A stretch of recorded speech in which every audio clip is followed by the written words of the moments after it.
दोस्तों, जीवन में हमेशा हमारे साथ ये लगा रहता है कि दो राहें आते हैं। एक राह क्या पकड़ना है, क्या छोड़ना है, और ये हमारे चयन पर निर्भर करता है कि हम किसे चयन करते हैं। चयन करने के लिए आपके भीतर बहुत ज़्यादा शक्ति होनी चाहिए। एक कहानी आपको सुनाता हूँ मैं।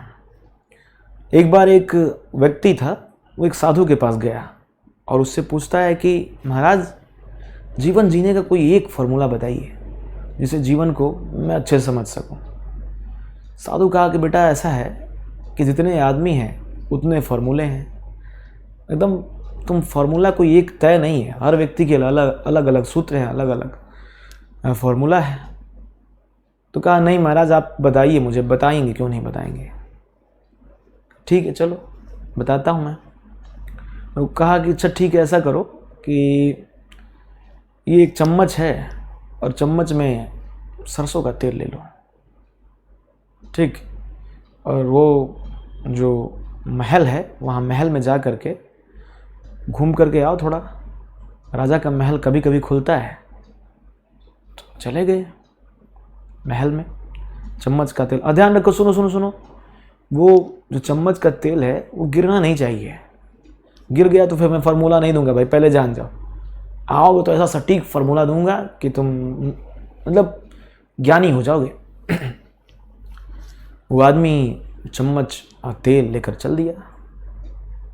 अब वो पूरे रास्ते जाता रहा, महल घूमा, राजा का महल देखा, महल में राजा का अंतःपुर देखा। राजा के पिताजी की तस्वीरें टंगी हुई थी, तलवार, तोप, सब कुछ रखे हुए थे जो उनके संग्रहालय के हो सकते थे। अच्छी अच्छी रानियां थीं, सब कुछ था। लेकिन उस व्यक्ति का ध्यान चम्मच पे टिका हुआ था। तब जब वो 1 घंटे बाद पूरा महल का चक्कर लगा कर आता है तो साधु बाबा उससे पूछते हैं कि बताओ बेटे, तुमने क्या देखा। तो कहा महाराज, आपने कहाँ कुछ देखने दिया। आपने तो कहा था कि चम्मच को ऐसे ध्यान से पकड़ के रखना और चम्मच गिरना नहीं चाहिए, तेल गिरना नहीं चाहिए। 1 बूंद भी तेल गिरेगा तो हम तुम्हें नहीं बताएंगे। अब पकड़िए चम्मच, एकदम दरबार खुला हुआ है, हम जाएंगे, अब देखेंगे पूरा महल, ठीक है हम जा रहे हैं। कहते हैं साधु बाबा, अरे रुको बेवकूफ, इधर आओ।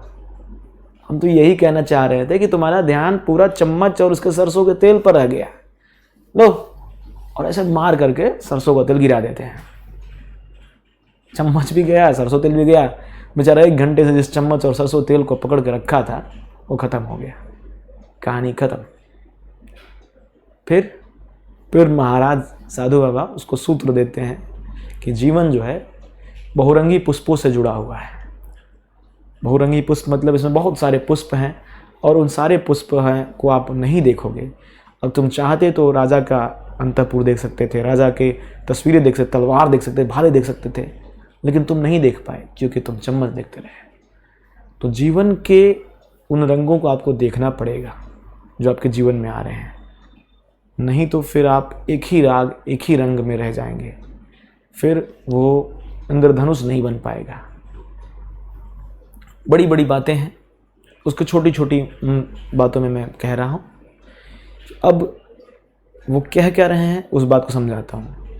जैसे जीवन हमेशा ना युग्म में है, जीवन मृत्यु के साथ है, रात दिन के साथ है, दुख सुख के साथ है, मिलन विरह के साथ है। तो किसी एक को हम पाना चाहते हैं और दूसरे को छोड़ देना चाहते हैं। सुख की कामना दुख को और बढ़ा देती है, जीवन की कामना मृत्यु के नज़दीक ले आती है, धन की ज़्यादातर कामना निर्धन बनाती रहती है। तो किसी एक को पाना, दूसरे को छोड़ना ये संभव ही नहीं है। जब जीवन पूरा युग्म में है तो उसे युग्म में स्वीकार करना होगा। आपको जीवन को होलिस्टिक वे में एक पूर्ण रूप से लेकर चलना होगा। अब उस पूर्ण रूप को जब तक आप लेंगे, उसको संभालेंगे, तब तक ऐसा ना हो कि जीवन आगे निकल जाए। देखिए, समझिए, और जो जो सूत्र मिल रहे हैं बटोर लीजिए। मैं भी इन सूत्रों के साथ आपके साथ साझा कर रहा हूँ। जो पढ़ता हूँ, जो लिखता हूँ, वो चीज़ें आपके साथ लेते आता हूँ ताकि मैं एक्सप्रेस कर सकूँ खुद को। क्योंकि छोटी छोटी बातें हैं बड़ी बड़ी बातें हैं, जिसको छोटी लगे छोड़ दे, जिसको बड़ी लगे पकड़ ले। लाइफ सूत्र है, लाइफ है, लाइफ के सूत्र हैं। बाकी बने रहिए आप मेरे साथ, जीवन तो ये चलता रहेगा।